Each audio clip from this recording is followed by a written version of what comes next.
Ano na po mga kababayan? Kumusta yung pakiramdam?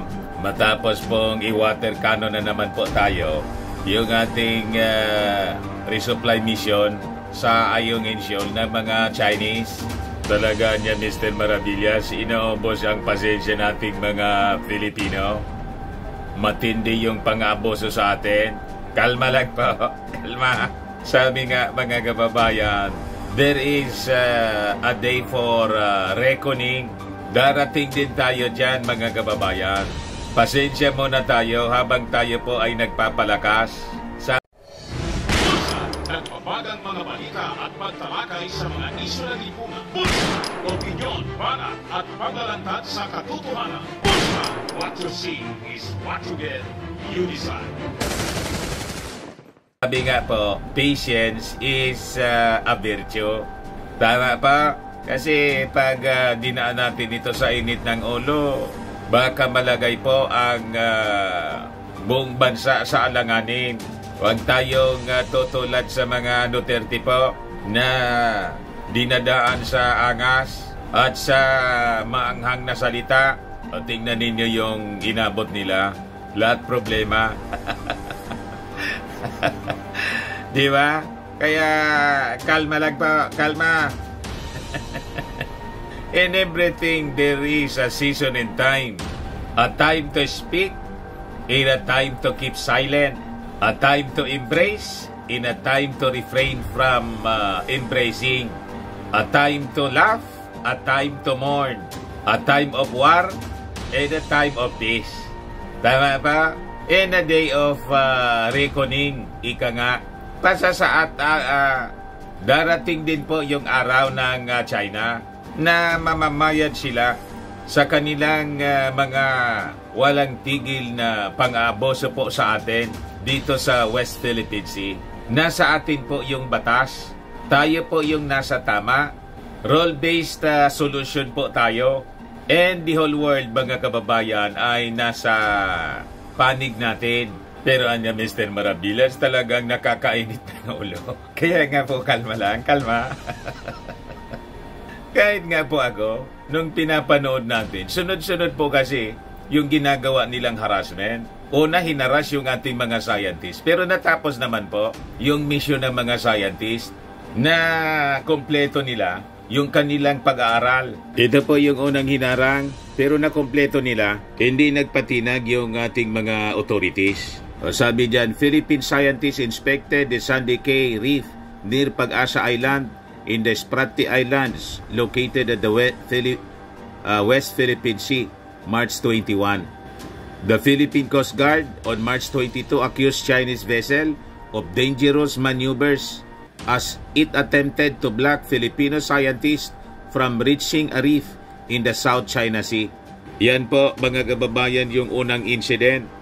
Pero po hindi nagpasindak yung ating mga authorities, pati yung ating mga matatapang na mga scientists. Tinuloy nila mga kababayan yung kanilang misyon na pag-aralan yung marine resources natin. Ini-inspeksyon nila because of the reports of destruction ng mga Chinese vessels. Yung mga coral reef, dinestroy po nila. So, dinidocument natin yung lahat para dalhin natin sa world body, sa United Nations, sa pagbuo natin ng mga kaso against them. So, lahat legal yung atin pong ginagawa. Huwag natin pong daanin sa dahas. Kasi, sa totoo lang po, yung mga Chinese, ang destiny po ng mga Chinese, tribulation po, they will be destroyed. Their army, mga kababayan, based sa prophecy. But it will be in the battle of Armageddon, in the mountains of, in the land of Megiddo, in Israel. Ganun po yung prophecy. Kaya, mga kababayan, kalma lang po tayo. Mauubos po sila. Kaya sinasabi natin, there is a day of reckoning for this Chinese army. Matatapos din po ang kanilang pagmamalabis. Kaya dito po, kalma lang tayo sa West Philippine Sea. Hintayin natin ang tamang panahon mga kababayan. May paglalagyan po sila at ito'y sigurado. God is with us, mga kababayan. Ang description po, mga kababayan, for your information, ng Bible sa China is the King of the East. The 200 million army of the King of the East will be destroyed in the last and final battle on earth. And it will be in the Battle of Armageddon, mga kababayan.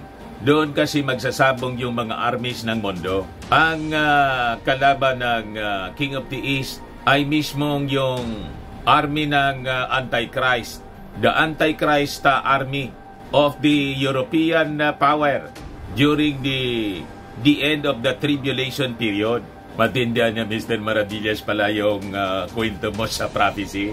I am a student of prophecy. Kaya relax po tayo sa mga pangyayari sa mundo.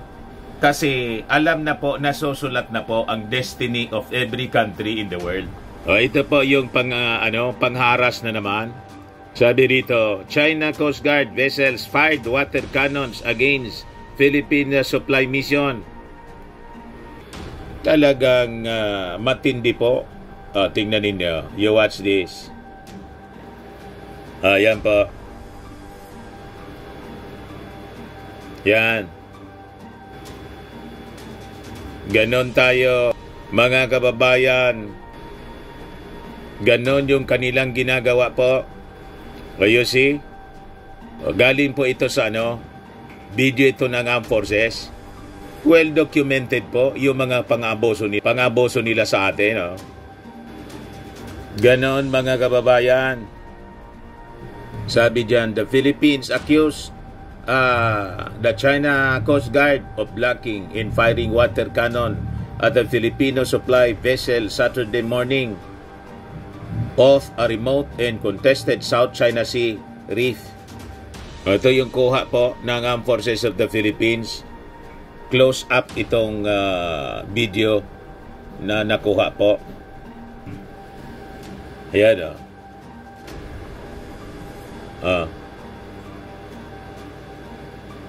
Ayan po.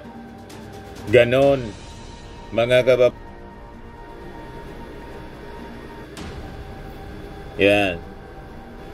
Ganon tayo hinaharas, binubuli, inaaboso ng mga Chinese po.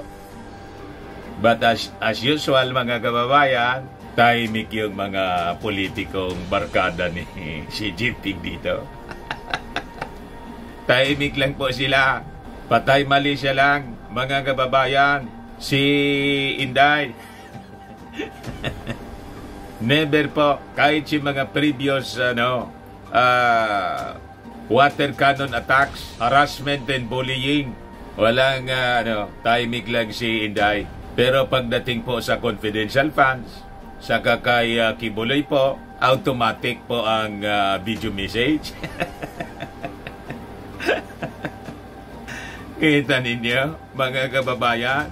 But before ko ibigay sa inyo yung full story ng mga kwentong yan, yung statement ng ating gobyerno and of the ambassadors of nations of the world, click subscribe muna po dito sa ating YouTube channel and hit the notification bell para lagi po kayong updated sa mga kaganapan dito sa ating bansa.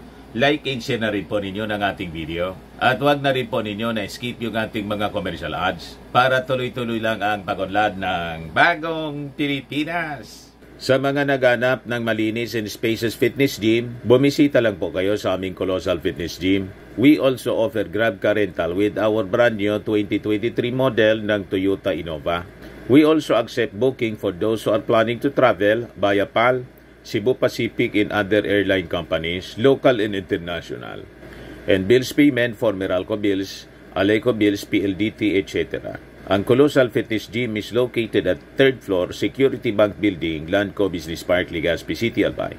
For inquiries, look for Gilon Maravillas, contact number 0966-802-0949. Yan po yung aming Innova. Marami na po yung mga pumupunta sa amin. Na-set up na rin yung mga bagong gym equipment.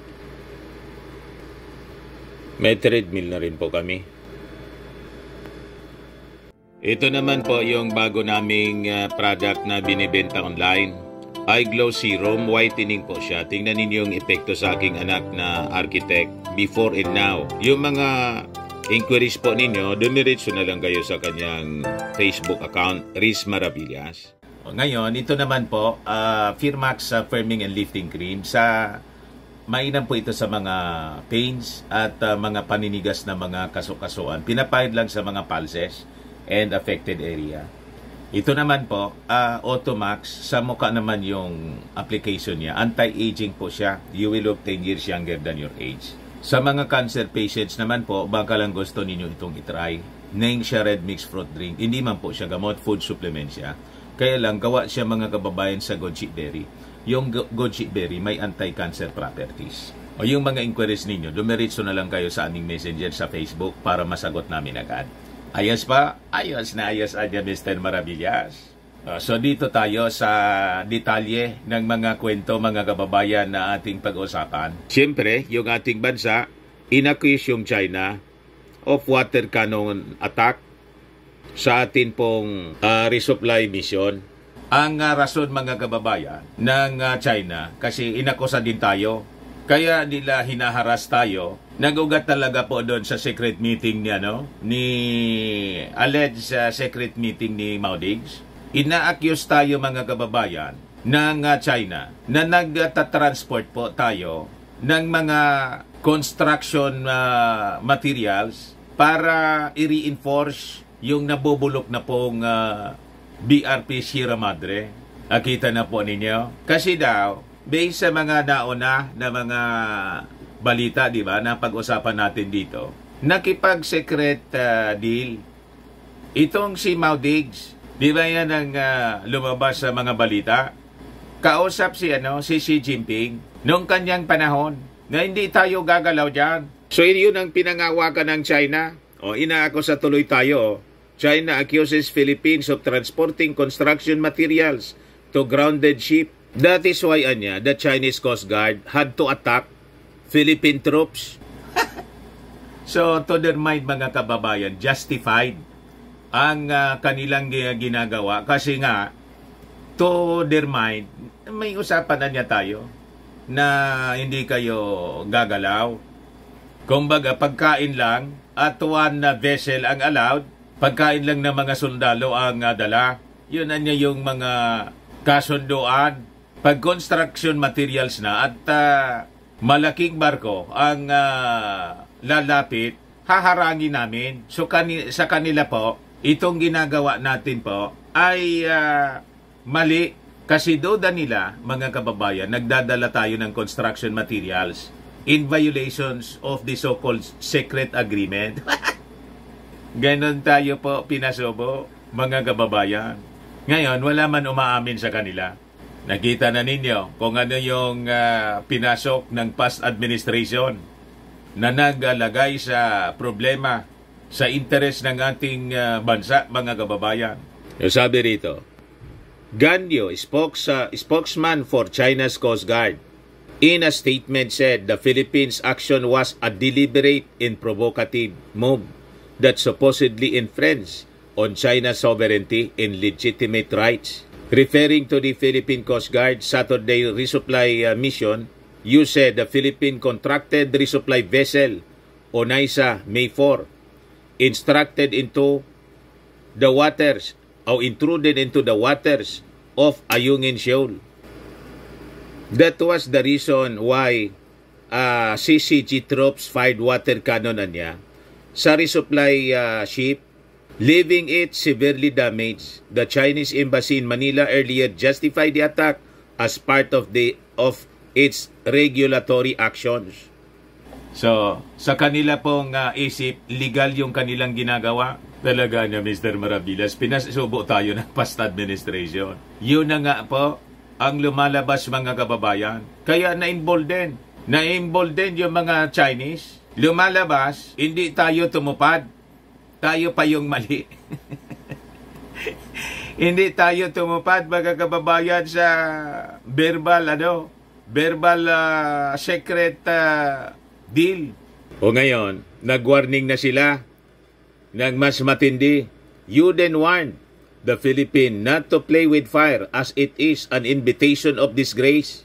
China Coast Guard niya is ready at all times to defend the country's territorial sovereignty and maritime rights in interest. Matindi po, mga kababayan, yung kanilang mga sinasabi. O ngayon, ito yung pinalabas na official statement ng ating gobyerno po, ng Task Force for the West Philippine Sea at saka ng ating National Security Council. Sabi dyan, the National Security Advisor and Chairperson of the National Task Force for the West Philippine Sea has requested the convening of a meeting on Monday with the Executive Secretary and the National Security Cluster for purposes of making recommendations to the President. The actions of the agents of the PRC today in the waters of Philippine Exclusive Economic Zone show to the Filipino people, the region, and the world that the PRC recognizes no reasonable or legal restraint nor limitation upon its actions under international law. The Philippines shall continue to act peacefully and responsibly, consistent with the international law, particularly UNCLOS and the legally binding 2016 arbitral award. Peace and stability cannot be achieved without due regard for the legitimate, well-established, and legally settled rights of others. The Philippines will not be deterred by veiled threats or hostility from exercising our legal rights over our maritime zones, including Ayungin Shoal, which forms a part of our EEZ, and continental shelf. We demand that China demonstrate in deeds and not in words, that it is a responsible and trustworthy member of the international community. So, in other words, mga kababayan, sanay na tayo sa mga maanghang at mga pananakot ng China, pero tayo po, ubos na po yung ating takot. Hindi man tayo natatakot sa kanila. Tuloy lang tayo. Sabi ko nga mga kababayan, yung China, hanggang water cannon lang yan. Subukan nilang gumamit ng live fire. Yung totoong canyon po, subukan nila lang. Kasi po, doon ang simula ng kanilang tribulation. Nasusulat po yan mga kababayan. And in the end of the tribulation mga kababayan, as the Third World War explodes, sa katapusan po ng labanan, talo po yung Chinese. Kaya tama po yung sinabi ng ating Pangulo na this is a situation of David and Goliath. Alam naman niya ninyo kung sino yung yung panalo sa David and Goliath story. Si David po ang panalo. And in the prophecy, ganun nga po ang direksyon ng King of the East as described in prophecy. Magbasa po kayo ng Bible. Yung mga believers po, hindi natatakot sa gira. Kasi naniniwala kami, mga kababayan, God is in control po. All these things must come to pass. Tama ba? Klarado pong talo ang China. Mga kababayan, in the Battle of Armageddon, patapos na po ang human history, mga kababayan. We are living in the end times. And this is a very exciting na panahon po para sa mga tao sa buong mundo. But you have to be saved. Believe on the saving grace of our Lord Jesus Christ. Pag hindi po, sabi natin mga kababayan lagi, straight ahead, tribulation. Next exit, rapture po.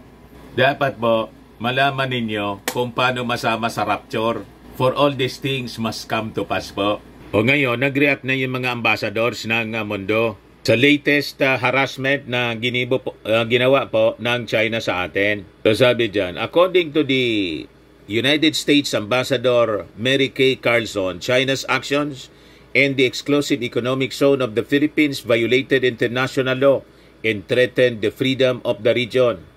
The U.S. stands with the Philippines against the PRC's repeated dangerous maneuvers and water cannons to disrupt Coast Guard Philippines' lawful activities in the Philippines EEZ.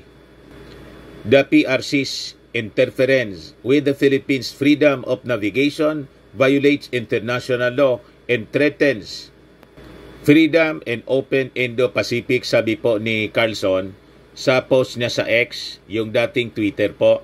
Lahat ba na niya daldal yung Amerika, Mr. Maravillas? Sabi ko sa inyo, kalma. There is a time for everything. Under heaven, the day of reckoning. Patience is virtue. Kalma muna tayo po. May panahon sa lahat ng bagay. Darating po, mamamayad ang China. Meanwhile, Japanese Ambassador Koshikawa Kazuhiko said that it expressed grave concern over China's action. It was in solidarity with the Philippines. Sabi niya, Japan reiterates its grave concern on the repeated dangerous actions by CCG in the South China Sea, which resulted in Filipino injuries. Japan stands in solidarity with the Philippines as confirmed at the Japan-Philippine-United States Vice Foreign Ministers meeting held this week, sabi po ni Koshikawa sa kanyang post din sa X. Ganun po. Kasi po, sa tribulation period, paglabo-labo ng mga bansa, it will be the Western power against China. So yun mga kababayan. And kung ipapakita ko po sa inyo, i-describe ko sa inyo yung event in the future, in the tribulation period po, involving the King of the East with its 200 million army. Yung dugo po na dumaloy sa battlefield po hanggang bibig ng up to the bridle of the horse. Ganon mga kababayan, katindi ng mga mamamatay na mga Chinese soldiers, Chinese army, babaha ng dugo up to the bridle of the horse. Kaya kalma. There will be the day of reckoning mga kababayan. And it is very clear in the Bible mga kababayan. Kung nagbabasa lang po tayo. Kaya kami mga believers po, relax dito sa pang-abuso sa atin ng mga Chinese. May paglalagyan po sila. Iyan po sabi sa Jeremiah. Jeremiah chapter 23 verse 12. Para lang po maniwala kayo. So the paths they follow will be dark and slippery. They will stumble and fall headlong, for I will bring disaster on them. A day of reckoning is coming for them. The Lord affirms it. Sabi sa Jeremiah 50:27, kill all her soldiers, let them be slaughtered. They are doomed, for their day of reckoning has come.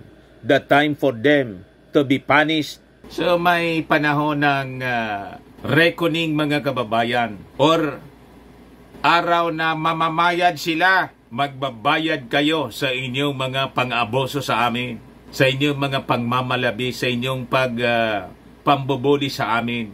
Kaya relax lang tayo po mga kababayan. It will come. Kaya yung ating Pangulong Bongbong Marcos, tuloy-tuloy lang sa kanyang pakikipag-meeting to the like-minded nations na mga barkada natin like Japan and America. Noong 2 weeks ago, galing siyang Europe, sa Germany and Czech Republic. Lahat ng concerns natin dito sa West Philippine Sea, alam na ng buong mundo at patuloy ang pag-establish natin ng military alliances with the powerful nations of the world. Kaya po, nanggagalaiti sa atin yung China, pero hindi man sila magpapaputok po ng kanyon na totoo. Water cannon lang sila po. Kasi po, pag sila ay mag-fire sa atin ng live bullets, maghahalo po ang balat sa tinalupan. It will trigger the Mutual Defense Treaty, and it could be the start of World War III, mga kababayan. At sabi ko sa inyo, 500 lang po ang nuclear warheads ng China. Ang Amerika po, 5,500 po. Hindi nila nanaisin na maabo silang lahat.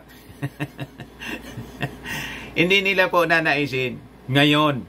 Pero may panahon talaga mga kababayan na dadanak, and it will be in the last war that will take place in the history of the world, and it will be the Battle of Armageddon. Kaya ito, tuloy lang tayo sa pakikipag-usap sa Japan, Amerika on cooperation.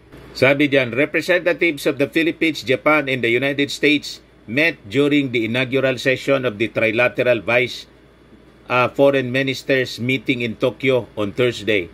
to discuss the merits of the three-way cooperation.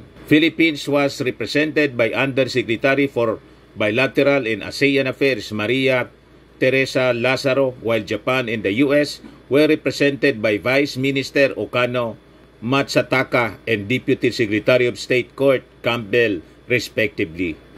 Lazaro said that peace, stability, and prosperity of the Indo-Pacific should be the basis of the process between the Philippines, Japan, and the US, noting that such cooperation would amplify and sustain momentum of growth in the Philippines and the resilience of the Filipino people.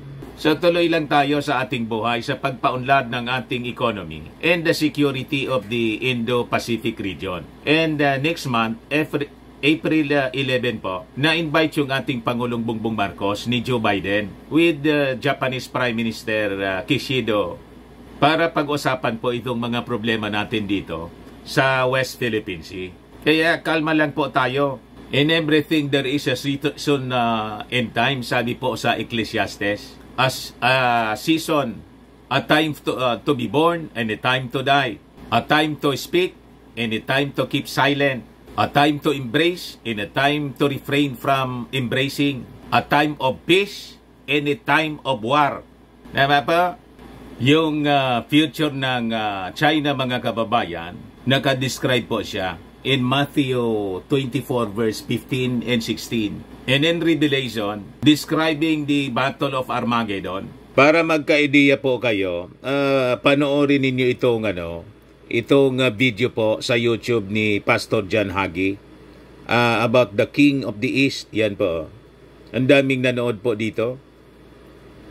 557 views 1 year ago, mga kababayan, sa kanyang preaching. So, dinescribe niya dito, mga kababayan, yung Battle of Armageddon and the kings of the East army of 200 million, referring to the Chinese army in the last war. Pakinggan po natin yung portion ng kanyang yung audio lang po ng kanyang preaching para mapakinggan ninyo kung ano yung future po ng China. Para po gumaan ang inyong pakiramdam sa mga pang-api na ginagawa po sa atin dito sa West Philippine Sea. Nasabi ko po sa inyo, may kalalagyan po ang China. Hindi pa lang ngayon, in the near future. Ang army po ng China na napakayabang nila will be totally destroyed. Kaya relax lang po tayo, mga kababayan. Mountains and get there. As the Antichrist begins to move this massive military armada toward Petra to get the Jews, his intelligence comes to him and says, there are 200 million Chinese coming up. 200 million Chinese army. And they're going to head us off. Then comes the Battle of Armageddon. Battle of These Armageddon. two massive armies meet and they collide. And the blood flows to the bridle of a horse. The horror of it is beyond the ability of the human tongue to describe or for the mind to grasp. And as they are fighting and destroying one another, as God is defending the Jewish people, suddenly there is a final invasion. It is not from the north, the south, the east, or the west. It is from heaven, where Jesus Christ in Revelation 19 splits the eastern sky, mounted on a milk-white stallion, followed by the armies which are in heaven, which are the bride of Christ, which are the Old Testament saints, which are all the holy angels. And he's descending on the earth, and he opens his mouth, and out of his mouth comes a two-edged sword. It is his spoken word. It was his spoken word that created the earth. It was his spoken word that raised Lazarus from the dead. With his spoken word, he's going to smite the enemies of Israel, and they're going to be crushed. He will take the Antichrist and the false prophet and throw them into the lake of fire. He will... Narinig po ninyo yung the future of the Chinese army? Totally destroyed. At yung pagdanak ng dugo, mga kababayan, aabot po hanggang bridle of the horse. Yung hanggang bibig, mga kababayan. Yung bridle, yung dinalagay dito sa bibig ng kabayo para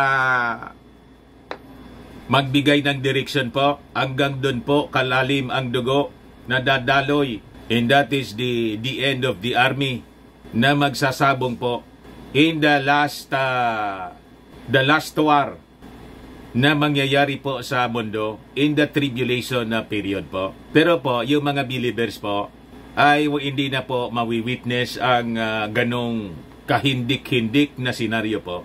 Kasi yung mga believers po will be raptured before the tribulation period begins.